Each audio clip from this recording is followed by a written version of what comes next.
Jailer படத்திற்கு பிறகு Rajinikanth sir தாசி ஞானவேல் இயக்கும் வேட்டையின் படத்துல இப்போது நடிச்சிட்டு இருக்காரு. இந்த படத்துடைய பூஜை சில மாதங்களுக்கு முன்னாடி சென்னையில நடந்தது. முதற்கட்ட ஷூட்டிங் திருவனந்தபுரத்துல ஸ்டார்ட் பண்ணி படத்துல துஷாரா விஜயன், ரித்திகா சிங், மஞ்சு வாரியர், ராணா டகுபதி, ஃபகத் ஃபாசில் மற்றும் அமிதாப் பச்சன் ஆகியோர் நடிக்கிறாங்க. இந்த படத்துடைய ஷூட்டிங் பெரும் பகுதி முடிஞ்சிருக்காம். இதனடுத்து பாத்தீங்கன்னா ரஜினி சார் லோகேஷ் கனகராஜ் இயக்கும் படத்துல நடிக்கவுமே இருக்காரு. இந்த படத்துடைய ஷூட்டிங் ஏப்ரல் மாதத்துல ஸ்டார்ட் பண்ண போறாங்க.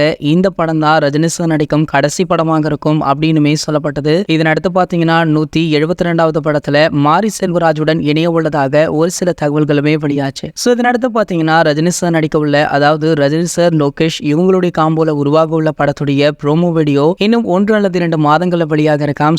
அதற்கான முதற்கட்ட பணிகள்ல நம்ம லோகி அவர்கள் இறங்கியிருக்காரா. இந்த தகவல் பாத்தீங்கன்னா ரஜினி சாரை உற்சாகப்படுத்திருக்கு. அது மட்டும் இல்லாம வேட்டையன் படத்துடைய அடுத்தடுத்த அப்டேட்டுகளுமே வெளியாகிட்டு இருக்கு. இது போன்ற நம்ம ரஜினி சாரை பற்றி வெளியாகும் அனைத்து செய்திகளுமே நீங்கள் உடனே தெரிஞ்சுக்க நம்மளுடைய ட்ரெண்ட் செட்டர் அப்படின்ற நம்ம சேனலை சப்ஸ்கிரைப் பண்ணிக்கோங்க. மேலும் பக்கத்தில் உள்ள பெல் ஐகானை கிளிக் பண்ணிட்டீங்கன்னா நீங்க நம்மளுடைய மிஸ் பண்ணாம பார்க்கலாம்.